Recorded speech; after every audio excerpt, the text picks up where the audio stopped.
Tessalonicenses capítulo 4, a partir do verso 13.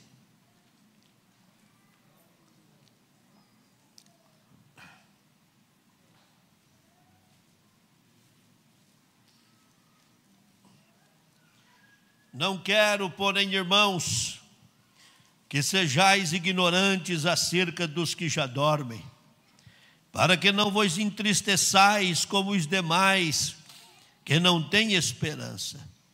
Porque, se cremos que Jesus morreu e ressuscitou, assim também, aos que em Jesus dormem, Deus os tornará a trazer com Ele.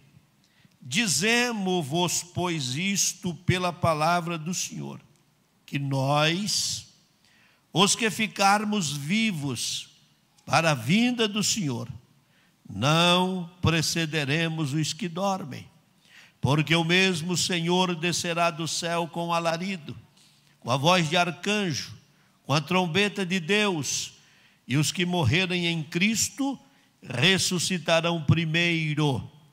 Depois nós, os que ficarmos vivos, seremos arrebatados juntamente com eles nas nuvens, a encontrar o Senhor nos ares, e assim estaremos sempre com o Senhor.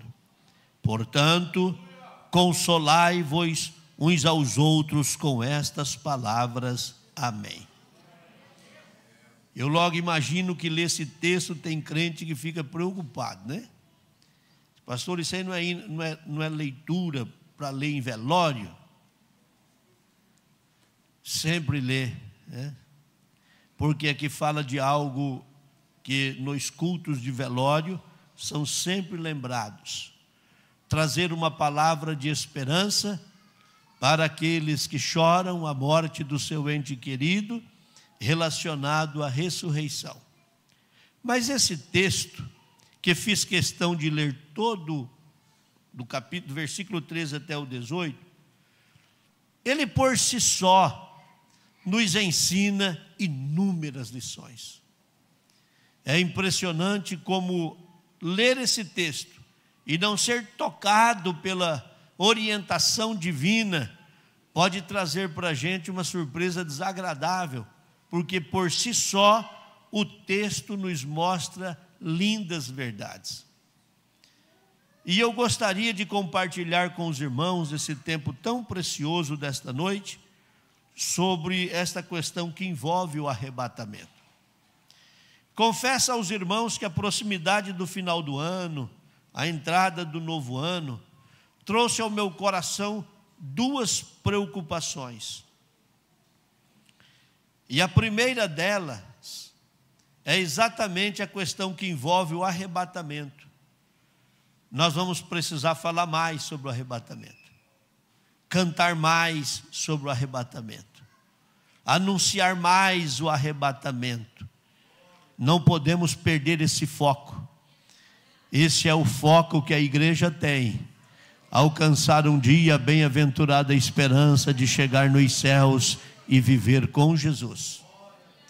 O segundo é a manifestação do Espírito Santo entre nós. Tanta verdade que eu posso mostrar aos senhores que me veio ao coração durante a semana um sentimento e um desejo de falar hoje sobre batismo com o Espírito Santo. E até de orar para Jesus batizar com o Espírito Santo no culto de domingo à noite. Mas orando a Deus e pedindo a sua graça, senti que deveria trazer esta orientação aos senhores esta noite. Quem sabe no próximo culto a gente entra nessa segunda visão. E esse ano o nosso campo vai trabalhar com essas duas visões: o arrebatamento da igreja e o ser cheio do Espírito Santo. Aleluia, vai ser um ano fenomenal. Eu disse aqui na última oportunidade, a gente não sabe o que vem pela frente, as esperanças são quase que zero, mas a igreja, e nós pregamos isso, para os crentes que adoram a Deus, eles vivem numa outra dimensão. Aleluia, porque sabe que as dificuldades existem, os problemas existem, mas o nosso alvo é chegar no céu e é se manter cheio do Espírito Santo. Então eu gostaria de mostrar aos irmãos algumas lindas lições desse texto que a gente leu, e não tem nada a ver com culto de velório, viu? Pelo contrário, é o arrebatamento da igreja, algumas maravilhas que o arrebatamento da igreja vai nos proporcionar. Uma delas, e a primeira, é a maravilha da viva esperança que a gente tem. Olha, Paulo está orientando os irmãos na cidade de Tessalônica. Esses irmãos estão tendo um problema muito sério. Quando morria alguém na igreja, os crentes tinham sido orientados antes de se converterem. Alguém tinha vendido para eles uma visão, uma ideia, uma noção sobre a vida pós-morte. E mesmo eles aceitando Jesus como Salvador, eles tinham muitas dúvidas. E você ainda vai encontrar hoje pessoas que têm muitas dúvidas. E qual é a desculpa? Ninguém voltou de lá para dizer como é. Então as pessoas entendem que é muito difícil compreender a vida futura, a vida pós-morte. E eu diria que não é achar não, é ter certeza de que fácil não é, porque a gente consegue analisar e justificar e falar daquilo que a gente tem conhecimento, que a gente já viu ou que vive, ou de algo que a gente tem na mão e consegue provar que aquilo é uma realidade. Agora, a questão da vida pós-morte, nós temos uma visão. E qual é a visão? A Bíblia Sagrada. Então nós não temos outra fonte, apenas a revelação da Bíblia Sagrada. Mas qual é o diferencial? O diferencial é que nós cremos na Bíblia. Vou repetir, o diferencial é que nós acreditamos na Bíblia. Então, se nela está escrito, a gente acredita.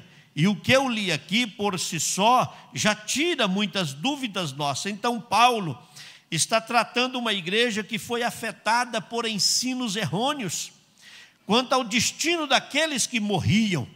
Agora, ele traz para a realidade e começa a mostrar para eles a questão que envolvia a tristeza que os acometia. Então Paulo vai mostrar para eles a respeito da esperança, e o texto todo fala sobre isso. Vocês não podem viver como aqueles que não têm esperança. Vocês precisam viver como aqueles que têm no coração algo que os outros não têm. E o que é? Uma viva esperança. Qual é esta esperança? É a esperança de um dia a gente poder ver de novo um ente querido que morreu, salvo por Jesus. Hoje nós estudamos sobre os perigos da heresia pela manhã, e uma delas é exatamente essa. São tantas, né? Mas uma delas é essa, que você, uma linha de pensamento, você, se nasceu predestinado para ser salvo, você pode viver a sua vida erroneamente como quiser, que lá no final você vai ser salvo. Não é o que a Bíblia diz. Uma outra visão é que você, partindo para a eternidade, você fica num lugar reservado, purgando os seus pecados, e alguém aqui embaixo vai fazendo alguns sacrifícios, e esses sacrifícios vai lhe dando condição de você ir tendo os seus pecados purificados. Também não é isto que a Bíblia diz. Pelo contrário, a Bíblia diz que depois que morreu não tem ciência. Depois que morreu não tem o que ser feito mais. De igual forma também a Bíblia diz que não há condenação para os que estão em Cristo Jesus, mas que não anda segundo a carne, mas segundo o Espírito. Você aceitou Jesus, você é predestinado ao céu. Não é quando nasceu, é quando você aceitou Jesus. Você foi predestinado a chegar no céu. Se você se manter cheio de Deus, cheio do Espírito Santo, em santidade, chega lá. Mas se você não fizer isso, não será o seu dinheiro, não será o seu sobrenome, não serão as suas obras, não serão o seu tempo de fé. Não vai adiantar naquele dia dizer: a minha avó era crente do coque e ela vivia orando 24 horas. Você terá que ter condição de entrar pelos portais da eternidade e ver a face do Mestre, ver a face de Jesus. Então veja a seriedade desta viva esperança. Não basta eu ter esperança e não cuidar dos meus. Não basta eu achar que a minha esposa tem esperança, então eu tenho chance de me apropriar da esperança dela. Sou eu que preciso viver de tal forma que quando partir para a eternidade, ou o arrebatamento acontecer, ver a face do Mestre e ter o prazer de ver aqueles que já partiram para a eternidade. Olha, para a gente que ama aqueles que caminham com a gente, claro que cada um tem a sua forma de reagir, tem a sua forma de ser, a sua personalidade, mas como a gente sente falta daqueles que partiram. Por isso que em dias de velório, a gente tenta trazer uma palavra, e eu digo aos irmãos que aquela hora é a hora mais difícil de se pregar. Eu disse uma vez que pregar em velório era melhor do que fazer casamento, porque no velório, dependendo do que você falar, o povo chora. No casamento, dependendo do que você falar, o povo ri, né?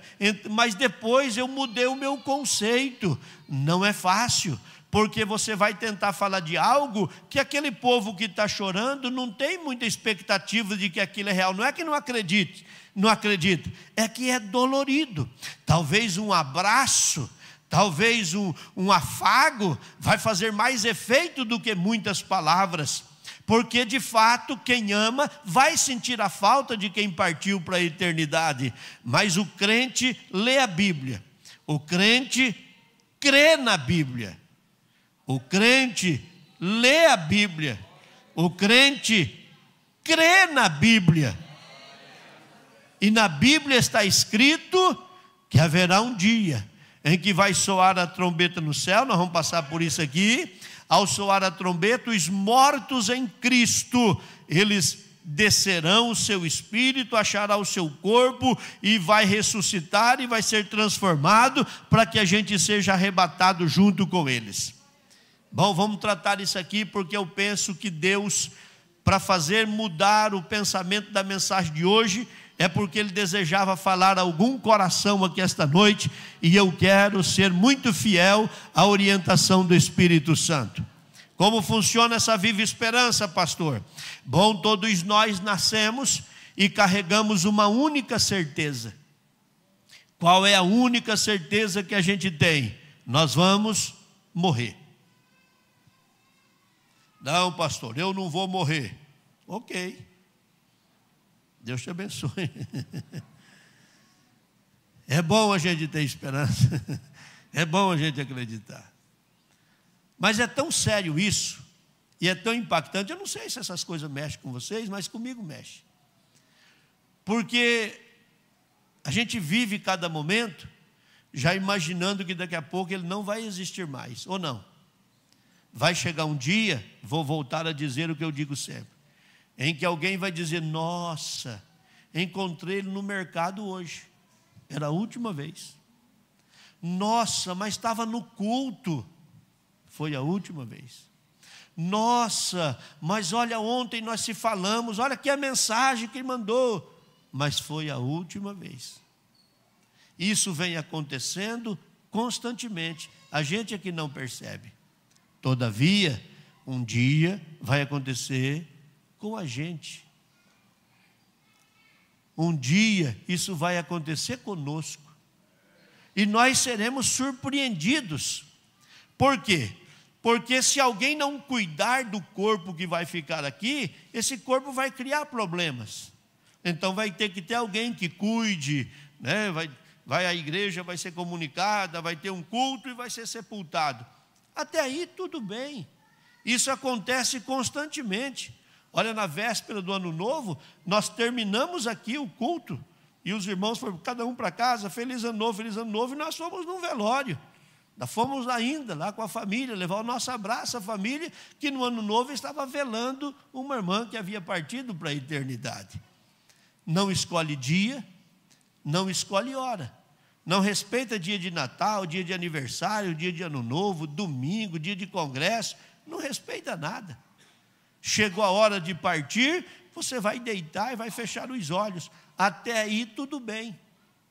O detalhe é a esperança para abrir os olhos do outro lado da vida. Esse é o grande detalhe. Pastor, eu não acredito em nada do que o senhor fala, e você não é obrigado a acreditar. Volto a dizer, a gente acredita e tem a viva esperança, porque a gente lê a Bíblia e está escrito na Bíblia. Mas se você não acredita nela, não vai mudar muita coisa a minha visão, porque eu acredito. Só que eu quero lhe dizer que se você acredita ou não, se você crê ou não, se você aceita ou não, a única certeza que você tem é que um dia você vai morrer, e isso é fato. É uma mensagem dura. E eu confesso que hoje, todas as vezes que ela me vinha na memória, você vai falar de morte de novo, senhor. Ele disse, pois é, para dizer isso aqui. Ele sabia que você viria e queria lhe alertar. Então Paulo vai mostrar que a esperança de um crente e de um não crente, ou melhor, a vida de um crente e um não crente, não acaba no cemitério. Porque essa é a visão que a gente tem. A gente vai lá no cemitério, sepulta um ente querido, um amigo, um companheiro, um irmão, e a gente vem para casa, é como se ele tivesse mudado de casa. É como se ele tivesse mudado de endereço. Agora eu não venho mais aqui para ver a mãe, o pai, o filho, o irmão, o companheiro. Ele tem um outro endereço, que é lá no cemitério. Só que lá ele não ouve, lá ele não fala, lá ele não vê. E com poucos dias ele deixará de existir lá. O detalhe não é esse processo material e humano. O detalhe é o que vai acontecer depois. Para o crente ou não crente, ele vai abrir os olhos e a eternidade estará diante dele. Porque diferente de um cachorro, de um gato que morre, e ao morrer, e em muitos casos tem mais valor do que o ser humano, mas ele morreu, ele acabou, a vida para ele acabou. A alma dele é o seu sangue, a vida dele é o seu sangue. Já você, como ser humano, não. Você tem um corpo, você tem uma alma, mas você tem um espírito que Deus lhe deu. Você raciocina, você pensa, você age, tudo isso, porque você é alguém que tem esse intelecto que Deus lhe deu através do Espírito. E a Bíblia diz que esse Espírito terá que voltar a Deus, porque foi Deus que deu. Então você terá que dar conta do que você fez com esse Espírito. Com esse corpo você terá que dar conta. Se você aceitou Jesus como seu Salvador, o cemitério não é o fim da sua vida, porque quando você fechar os olhos aqui, o que vão fazer com o seu corpo, o que acontecer com o seu corpo, muito pouco vai importar, porque você fechou os olhos aqui, abriu na eternidade, você estará vivendo a viva esperança. Existem 3 tipos de pessoa no mundo, no meu conceito, relacionada à esperança. Aqueles que estão no mundo sem Deus e sem esperança nenhuma. Segundo grupo, os que vivem uma esperança falsa. Acredita que se ele morrer, ele pode voltar de volta, ser reencarnado, em alguns casos voltar até em forma de bicho, para viver perto dos filhos, da família, e ir purificando os seus pecados. Uma esperança falsa. Mas existe um terceiro grupo na terra, que possui uma viva e uma verdadeira esperança.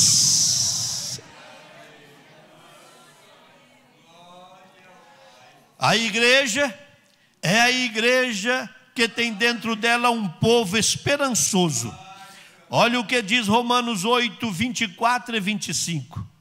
Romanos 8, 24 e 25.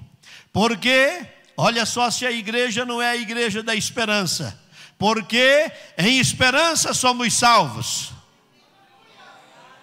Olha, ora, a esperança, aparece de novo, ó, que se vê não é esperança. Porque o que alguém vê, como esperará?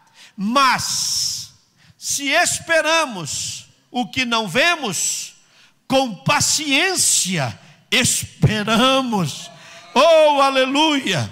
1 Pedro capítulo 1, versículo de número 3, a Bíblia diz que esta esperança é viva. Bendito seja o Deus e Pai de nosso Senhor Jesus Cristo, que segundo a sua grande misericórdia, nos gerou de novo para uma viva esperança, pela ressurreição de Jesus Cristo dentre os mortos. Em Romanos capítulo 12, versículo de número 12, a Bíblia diz que esta esperança produz em nós, olha lá, alegrai-vos na esperança, alegrai-vos na esperança, alegrai-vos na esperança. Então a esperança produz alegria, aleluia. Em Romanos capítulo 5, versículo de número 5, a Bíblia define que não existe confusão para quem espera. A esperança não traz confusão. E em Colossenses 1 e 27, Paulo define o resultado desta habitação, ou melhor, o motivo dessa esperança é o resultado de Cristo morar em nós, os quais Deus quis fazer conhecer quais são as riquezas da glória deste mistério entre os gentios, que é Cristo em vós, esperança da glória. Oh, aleluia! Qual é o motivo da nossa esperança? Não é a Assembleia de Deus, não são os fundadores da Assembleia de Deus, não são os apóstolos, não são os primeiros pais da igreja, não é templo grande ou pequeno, bonito ou feio, arrecadação de igreja, cargo que a gente tem. A esperança do crente é Cristo, Cristo em vós, esperança da glória. Oh, aleluia! A igreja é o povo da esperança, porque em 1 Tessalonicenses capítulo 1, verso de número 10, a Bíblia diz o que é que a gente espera: a esperar dos céus o seu Filho, a quem ressuscitou dos mortos, a saber, Jesus. A igreja espera Jesus. Em João no capítulo 14, verso de número 1, 2 e 3, a Bíblia fala que a igreja espera ir morar com Jesus. Primeiro, ela espera Jesus, mas em segundo, ela espera ir com Jesus. Não se turbe o vosso coração, credes em Deus e crede também em mim. Na casa do meu Pai há muitas moradas, se não fosse assim eu vou-lhe teria dito, pois vou preparar-vos lugar. E se eu for e vos preparar lugar, virei outra vez e vos levarei para mim mesmo, para que onde eu estiver, estejais vós também. Em terceiro lugar, a igreja não só espera Jesus, não só espera ir com Ele, mas espera ficar com Ele, que é o que a gente leu em 1 Tessalonicenses capítulo 4 e verso de número 17. Depois nós, os que ficarmos vivos, seremos arrebatados juntamente com eles nas nuvens, a encontrar o Senhor nos ares, e assim estaremos sempre com o Senhor. Em quarto lugar, ela não só espera Jesus, não espera ir com Ele, não espera ficar com Ele, mas tem uma esperança ainda mais linda. Filipenses capítulo 3, verso 20 e 21, veja o que é que a gente espera: mas a nossa cidade está nos céus, donde também esperamos o Salvador, o Senhor Jesus Cristo, que transformará o nosso corpo abatido para ser conforme o seu corpo glorioso, segundo o seu eficaz poder de sujeitar também a si todas as coisas. Vamos recapitular isto aqui. Esperamos Jesus, esperamos ir com Jesus, esperamos ficar com Jesus, mas esperamos ser igual a Jesus. Bendito é o nome do Senhor.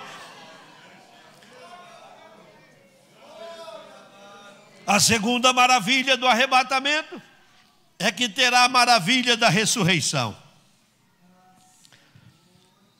Ninguém tratou a doutrina da ressurreição com tanta profundidade e revelação como Paulo.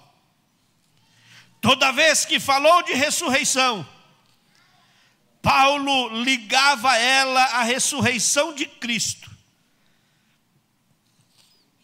Aleluia. Aleluia. Veja Filipenses 3, 10 e 11. Para conhecê-lo e a virtude da sua ressurreição e a comunicação das suas aflições, sendo feito conforme a sua morte, para que se de alguma maneira eu possa chegar à ressurreição dos mortos. Quando Paulo escreve a carta aos Coríntios, no capítulo de número 15, ele escreve com muita propriedade. É uma pena que o texto é longo e a gente não vai conseguir lê-lo, mas seria bom que projetasse para nós 1 Coríntios 15, a partir do verso 3, pelo menos alguns deles, para a gente ter uma noção. 1 Coríntios, capítulo de número 15, a partir do verso 3. Porque primeiramente vos entreguei o que também recebi, que Cristo morreu por nossos pecados segundo as Escrituras, e que foi sepultado, e que ressuscitou ao terceiro dia, segundo as Escrituras, e que foi visto por Cefas e depois pelos 12. Depois foi visto mais uma vez por uns 500 irmãos, dos quais vive ainda a maior parte, mas alguns já dormem também. Depois foi visto por Tiago, depois por todos os apóstolos, e por derradeiro de todos, também apareceu a mim, como a um abortivo, porque eu sou o menor dos apóstolos, que não sou digno de ser chamado apóstolo, pois persegui a igreja de Deus, mas pela graça de Deus sou o que sou. A sua graça para comigo não foi vã, antes trabalhei muito mais do que todos eles, todavia não eu, mas a graça de Deus que está comigo. Então, ou seja eu, ou seja eles, assim pregamos, e assim haveis crido. Vamos lendo.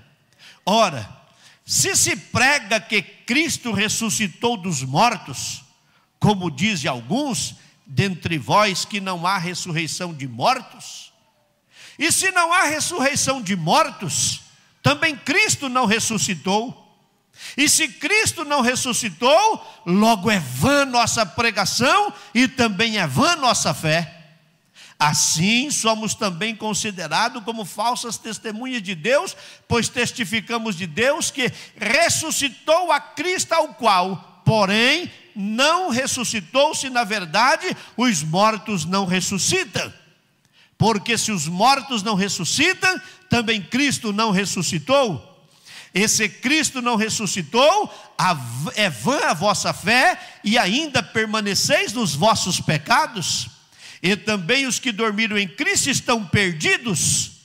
Se esperamos em Cristo só nessa vida, somos os mais miseráveis de todos os homens. Mas agora Cristo ressuscitou dos mortos e foi feito as primícias dos que dormem. Oh, aleluia. A terceira maravilha desse texto é a maravilha da vinda dele. É bom a gente destacar a expressão que Paulo usa no verso de número 16. O mesmo Senhor. Paulo mostra que Jesus virá pessoalmente. Paulo mostra que Jesus virá gloriosamente. 3 fatos anunciarão a sua vinda: alarido, voz do arcanjo e trombeta de Deus, voz de comando, o arcanjo que vai comandar os seus através do brado, e a trombeta de Deus para a ressurreição dos mortos. Também Jesus virá repentinamente, Jesus virá brevemente. Oh, aleluia! A gente poderia estar aqui num lindo seminário para a gente discutir juntos a vinda dele, mas deixa-me caminhar para encerrar essa visão. A quarta maravilha desse texto é a maravilha do nosso encontro com ele. Como descrever essa cena? Eu não consigo, por mais que eu quisesse. Por mais que eu tenha tido pequenas experiências com ele, eu não consigo definir o que é que vai ser este encontro com ele. Entendamos à luz da Bíblia. Adão se encontrava com ele todos os dias. Abraão encontrou-se com ele quando mais 2 anjos chegaram na sua casa. Jacó encontrou-se com ele no val de Jaboque. Saiu mancando, mas foi abençoado. Moisés encontrou com ele no Monte Horebe. Josué encontrou com ele aos pés da cidade de Jericó. O pai de Sansão, Manoá, encontrou-se com ele e se alegrou ao saber o seu nome. Sadraque, Mesaque e Abednego encontrou-se com ele dentro de uma fornalha ardente. Nicodemos encontrou-se com ele e nasceu de novo. A samaritana encontrou-se com ele e bebeu a água da vida. Zaqueu encontrou-se com ele e foi salvo. Estevão encontrou-se com ele enquanto era apedrejado, mas viu os céus abertos. João encontrou-se com ele na ilha de Pátimos e teve a revelação do Apocalipse. Todos estes encontros foram marcantes. Se a gente fosse estudar um por um, por certo nos demoraríamos e gloriaríamos com o sabor desses encontros. Tem mais. Porque outros encontros na Bíblia com representação do próprio Cristo ou de Deus trouxeram benefício a pessoas. Ruth encontrou-se com Boaz e foi redimida.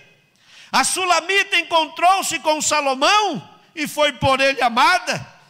Esther encontrou-se com Assuero e foi alvo de uma grande misericórdia para o povo. Rebeca encontrou-se com Isaque e a partir dali nasceu uma visão do que é o encontro de Cristo com a igreja, por sinal, uma representação porque envolve Eliezer, uma tipologia do Espírito Santo, o processo todo, inclusive o encontro que foi no meio do campo. Mas nenhum destes encontros vai se comparar ao encontro da igreja com ele.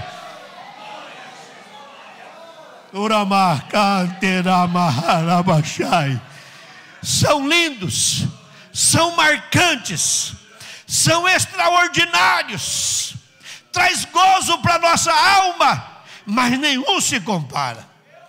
Nenhum se compara. Olha as poucas experiências que a gente acumulou ao longo da vida, de ser recebido em lugares por irmãos, às vezes recebido por familiares, e às vezes recebidos no campo missionário por pessoas tão carentes e necessitadas. Traz uma marca no coração da gente que a gente nunca mais esquece. Mas eu não tenho como imaginar como vai ser o encontro com ele. Eu tenho uma visão baseada nesse texto. Oh, aleluia. Oh, aleluia. Urabacá, maharabacai. Eu tenho um pensamento baseado no que leio nesse texto. A gente vai chegar um dia, inclusive pode ser hoje. Inclusive pode ser hoje. Todos os sinais que antecedem a vinda dele, todos já se cumpriram. A gente poderia entrar em detalhes, não vou fazer porque o relógio me manda parar. Quem sabe numa outra oportunidade, relacionada a Israel, relacionada à guerra em Israel atual, e tantos outros detalhes evidentes que parece que a gente não está percebendo. Volto a dizer, todos os sinais que antecederiam a sua volta, todos eles já se cumpriram. O que a gente precisa levar mais em conta, e eu já disse uma ocasião aqui, vou repetir, é quando Jesus está falando sobre a parábola do homem que desce de Jerusalém para Jericó. Quando aquele homem é encontrado meio morto pelos salteadores, aquele samaritano que o pega, coloca sobre o animal, leva de volta para dentro da cidade, entrega numa hospedaria. A Bíblia diz que aquele homem dá uma ordem: cuide dele, e eu vou lhe dar 2 dinheiros. Se não for suficiente, quando eu voltar eu pago a diferença, mas cuide dele. Pedro diz que um dia para o Senhor é como 1000 anos. 1000 anos é como um dia. É como se ele estivesse dizendo: cuide dele por 2000 anos. Mas se passar um pouquinho mais, eu pago a diferença. Por 2000 anos, o projeto de Deus sobre a terra foi instituído. Já estamos no ano 25, depois de Cristo, 2025.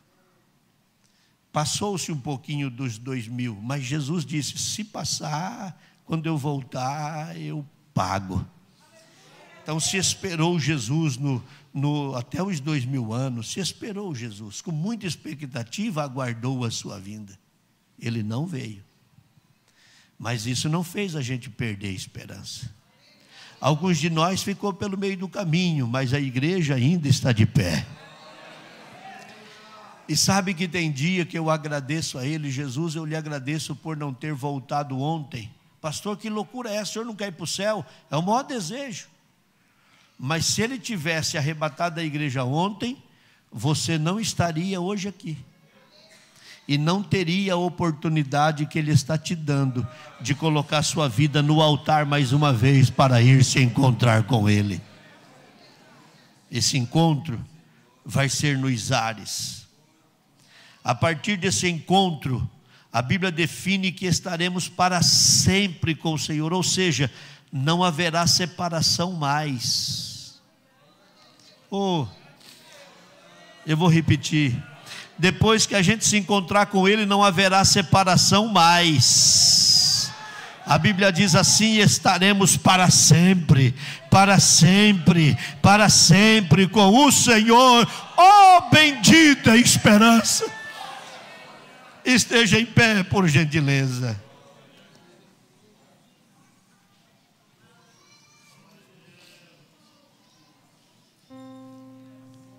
Aleluia.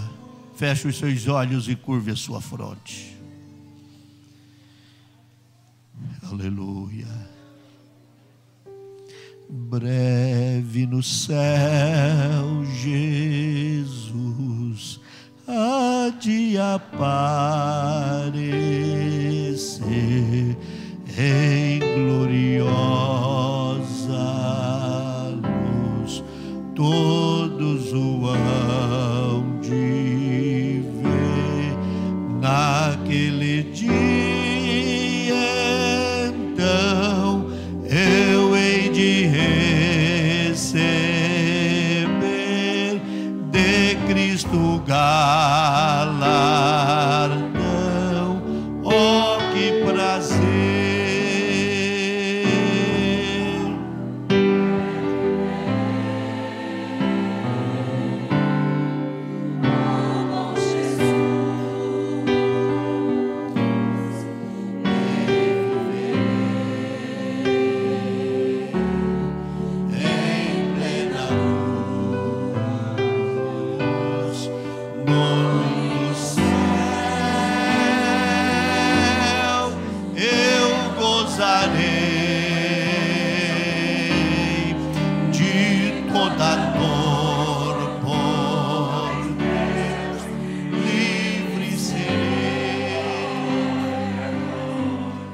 gostaria de falar contigo, meu querido irmão, querida irmã.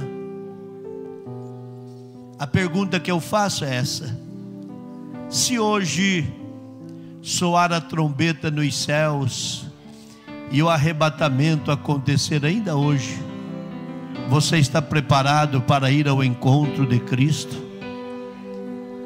Se hoje for o último dia da sua existência e amanhã você não estiver mais entre nós, essa sua ida à eternidade é com Jesus? Então eu gostaria de te dar uma oportunidade. Enquanto esta igreja vai adorando a Deus, eu quero falar contigo que nunca tomou uma decisão, e você sempre teve dúvida, dificuldade para entender o projeto de Deus para a salvação do homem. Esta noite Deus te traz aqui, muda o curso da mensagem, exatamente para falar ao teu coração e dizer: você não é dono da sua vida, você pode partir para a eternidade a qualquer momento. E a pergunta é: se isso acontecer, o que é que você preparou para a eternidade?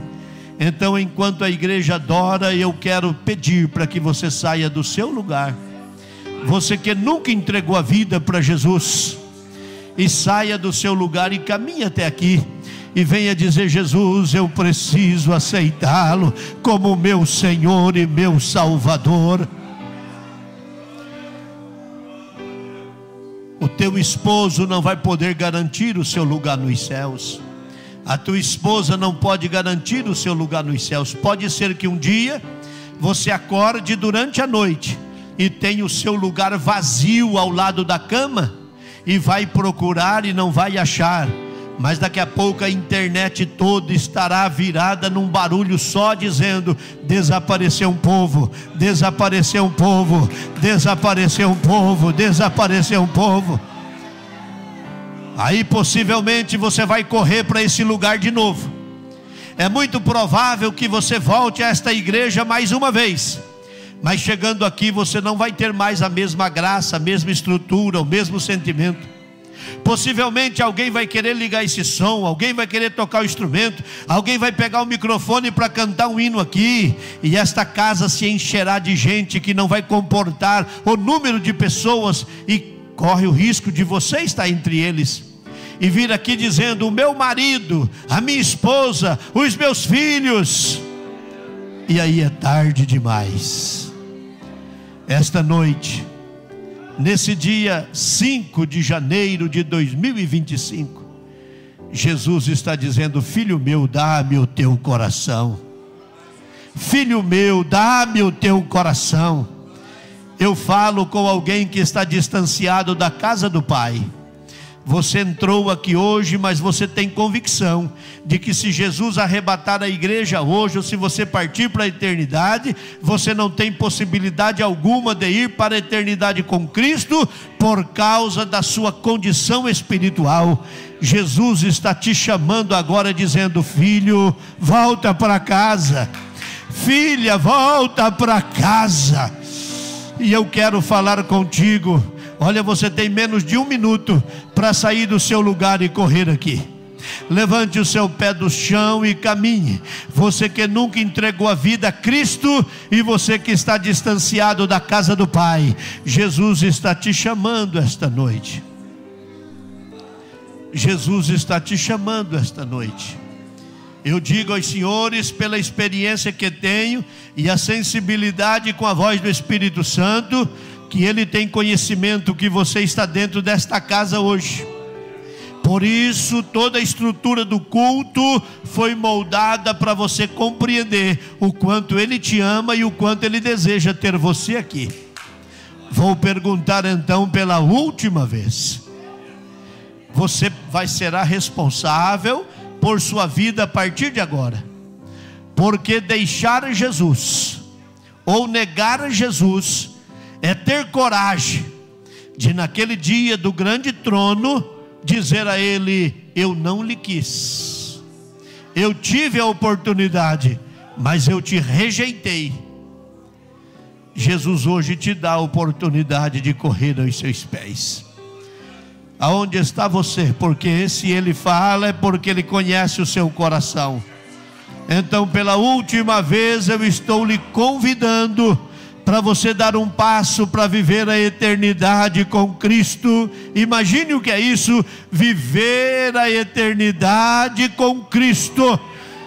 Mais uma vez eu quero então lhe convidar para que você entregue a sua vida a Jesus. Entenda que a partir desse momento a responsabilidade é toda sua, toda sua. Que Deus lhe dê graça, lhe dê força, condição de você ter novamente uma rica oportunidade para poder encontrar o Cristo Salvador. Querido Pai, em nome de Jesus, o teu Filho, e para a tua glória, eu mais uma vez estou aqui diante do Senhor e lhe agradeço por tão grande privilégio, Pai, de nesta noite cultuar ao teu nome e viver esse momento de alegria e de gozo, quando neste primeiro domingo do ano a gente pôde glorificar e exaltar o Senhor. Obrigado pelos louvores, obrigado pelos músicos, obrigado pela revelação da sua palavra, obrigado por tudo que a gente viu acontecer aqui, obrigado por falar conosco e nos encher de esperança, e obrigado por nos dar um lugar na eternidade contigo. Ajuda esta igreja a se manter de pé, que nada apague o brilho da tua glória entre nós, e que nenhum desses pequeninos se perca, Pai, em nome de Jesus e para a tua glória. Amém. Tome o seu assento. Vamos receber os nossos pequenos que estarão servindo ao Senhor com lindo louvor.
Leva-me além a todas as alturas, onde eu ouço a tua voz, falo de tua justiça pela minha vida. Jesus, este é o teu sangue.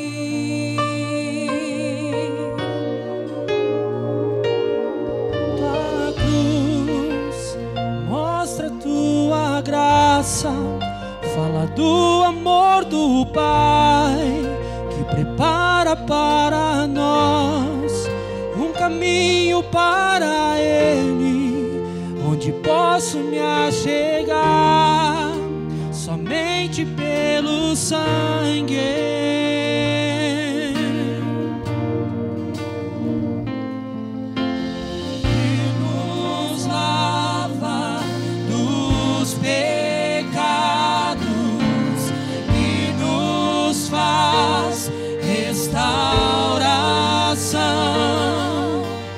Nada além do sangue, nada além do sangue de Jesus,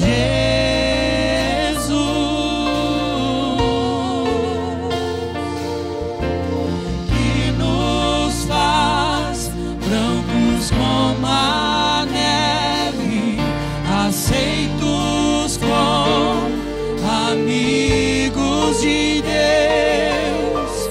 Nada além do sangue, nada além do sangue de Jesus.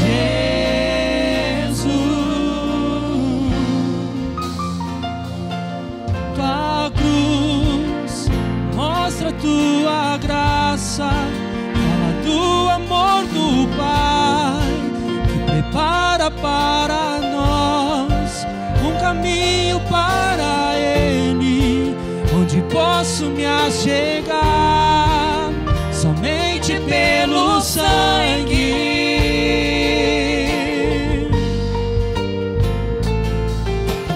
que nos lava dos pecados, que nos traz restauração. Nada além do sangue, nada além do sangue de Jesus,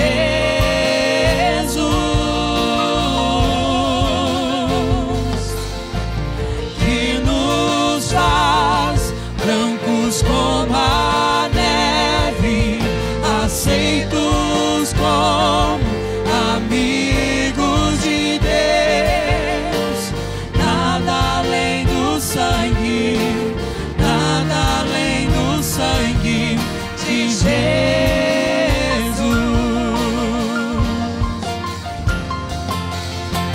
Eu sou livre, eu sou livre. Nada além do sangue, nada além do sangue de Jesus.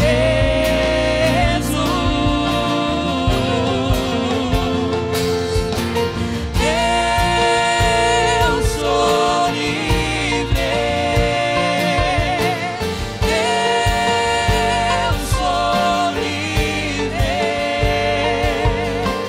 Nada além do sangue, nada além do sangue de Jesus.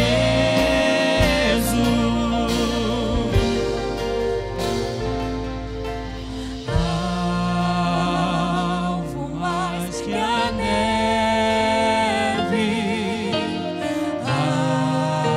alvo mais que a neve, se nesse sangue lavado, mais alvo que a neve serei.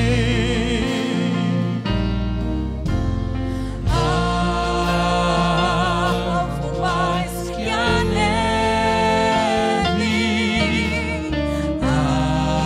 alvo mais que a neve, se nesse sangue lavado, Vamos ficar em pé mais alvo e vamos declarar com todos os nossos pequenos. alvo mais que a neve,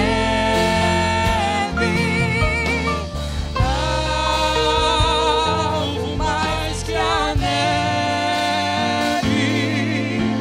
se nesse sangue lavado, mais alvo que a neve serei.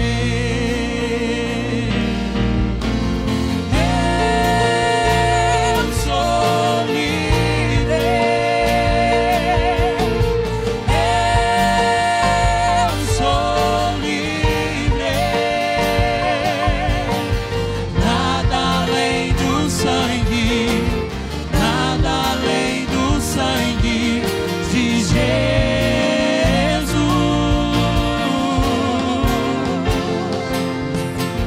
Eu sou livre,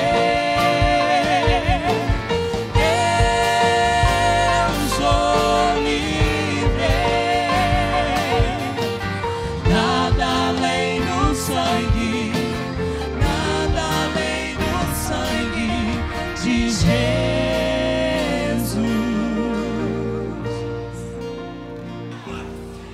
Aleluia. Eu quero desejar uma semana de bênção para você, sua família, seus negócios. Uma semana extremamente de bênção. A melhor semana da sua história de vida. Ao encerrar esse culto, dizemos que o grande amor do Deus Pai, a graça de Jesus, seu Filho, nosso eterno Salvador, a comunhão e as consolações do Senhor Espírito Santo esteja com todo o povo hoje e sempre.